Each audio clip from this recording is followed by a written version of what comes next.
Well, hello, beautiful people. Today, we're here to talk about creepy kids. I'm starting a new little series, actually an enormous series. I have read so many scary books through my life, and I want to recommend books to you in all sorts of creepy categories. So we're starting out with creepy kids. There will be another creepy kids video in the future, but in any case, we're going to talk about 5 books with creepy kids in them that made me feel icky, icky, icky inside. If you need any push to, go ahead and take some birth control, this is it. Let's dive in. We're starting from creepy to what in the devil incarnate. So let's begin with the first recommendation. And the first recommendation is The Kind Worth Killing. This follows 2 strangers who meet at an airport bar. They sit down, start talking, start drinking, and they've had too much to drink. And Ted tells Lily about the fact that his wife is cheating on him. He is just in the depths of despair. He's like, God, I kind of want to kill her, And Lily's like, yeah, you should do that. And he laughs it off. And then she says, no, you should really kill her. And thus begins the story of Ted and Lily's journey. Now, what does that have to do with creepy kids? Well, in these pages, you go back to the childhood of one of these main characters. And they have had a very strange upbringing. Their parents are real hippies. They basically open the doors every summer to whoever wants to come in, usually one of their lovers. They have an open marriage. And one day, a man comes in the doors and doesn't seem to leave. He wants to stay, and he tends to follow around and just be creepy to one of our protagonists as a kid. Now, instead of this kid saying to their parents, hey, this guy is creepy, kick him out, or like going to the police or anything along those lines, this child stalks the man. This child decides to stop the behavior themselves. They're the ones who are going to stop this disgusting man. What in the world? What in the world? This was such a good book. The creepy kid stuff in here was fantastic, as well as the rest of everything, like 5 stars, 100%. Would not steer you wrong there. Okay, I've got another creepy book for you, and that is a classic. It's The Turn of the Screw. This is a horror book, honestly, a little novella. It's like just over 100 pages. We follow a governess who has come to a home to take care of 2 children, Miles and Florence. They're meant to be, lovely little children. But our governess is noticing that there is something wrong with the home and the grounds of the home. She starts seeing shadowy figures along the lawn and realizes there are ghosts in this home on the surrounding lands. And as the story goes on, she realizes that these ghosts want the children. So her first instinct, of course, as a governess, as a maternal figure, is to protect these children. And then she realizes that the children are perfectly fine with the ghosts and don't mind being wanted by these shadowy figures. Absolutely terrifying. I remember reading this at 17 and being so scared out of my mind. Really enjoyed it. We're upping the ante. Those were creepy books. Now we're moving into creepier books. And the next book I have to recommend to you is The Push by Ashley Audrain.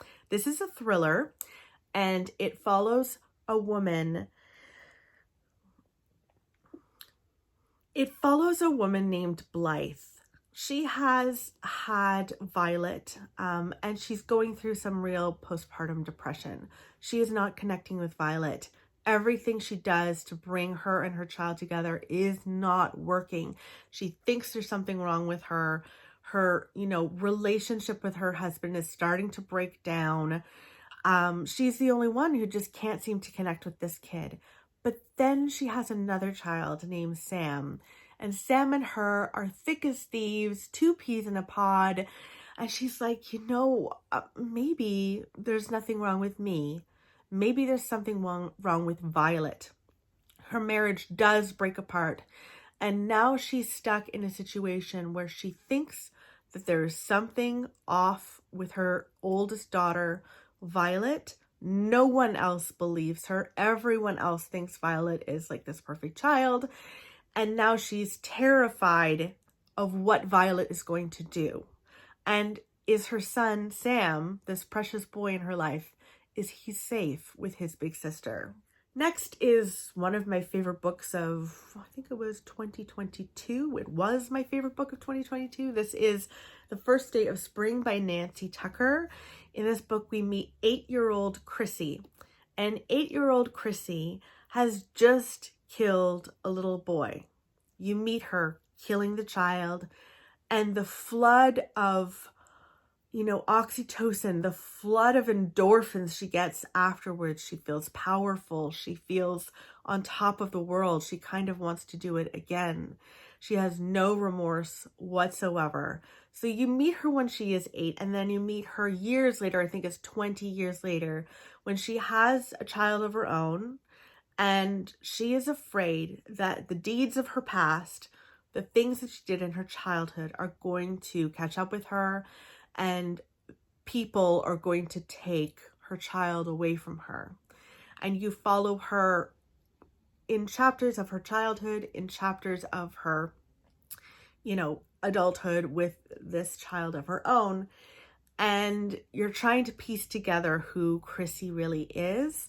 Now, I will say this is like thriller meets literary fiction. So you're meeting a very fleshed out character. You're not always going to be terrified of Chrissy. You might even start having like caring thoughts about Chrissy, which I definitely did and did not expect. But there I was having those feelings.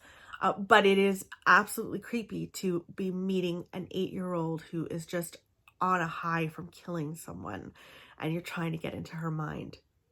As I said, my favorite book of 2022, so definitely read this.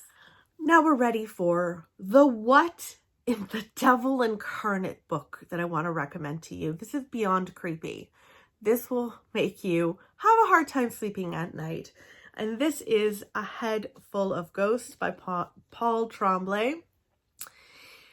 Older sisters, I have an older sister. Older sisters are meant to protect you. That's one of the main roles in their lives. But Mary's older sister in this book might be possessed by the devil. So we meet Mary, a child, as well as Marjorie, her older sister, along with her entire family, who know that something wrong is happening with Marjorie. They bring Marjorie to countless doctors, rack up so many medical bills, and nothing comes from that. They end up turning to a Catholic priest in order to get some help. And in order to get some money, they decide and agree to have their experience curing their daughter filmed. And we meet Mary back then, but we're mostly meeting her in the present. It's 15 years later, and she is telling the story of her absolutely wild childhood. It's really not much of a childhood. How much of a childhood could you really have if your older sister was possessed? It was terrifying. There's a scene in here in which Marjorie is whispering into Mary's ear terrifying things. And I remember reading this and thinking, if my sister had done that, because you put yourself in the character's shoes, right? And I don't think if Rebecca did this, my older sister did this to me, I don't know if I could ever look at her the same again or trust her. She was terrifying in this book.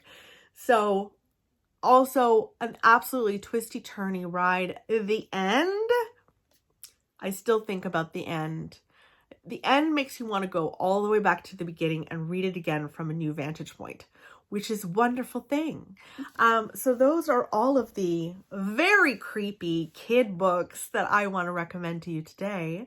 Let me know if you want more of these kinds of series. I have all sorts of ideas in my head of like, obviously creepy kids, but I could do haunted house books. I could do like vampire books. And those are just the horror-y kinds of books I could do. you know, domestic thrillers. I could do like remote island kinds of thrillers. I have so many themes in my head, and I've been going through Goodreads and like just having so much fun tearing this out. So let me know if you enjoyed this, give it a thumbs up, share it, and I will see you soon with another creepy book-ish recommendation. I'll talk with you soon. Bye.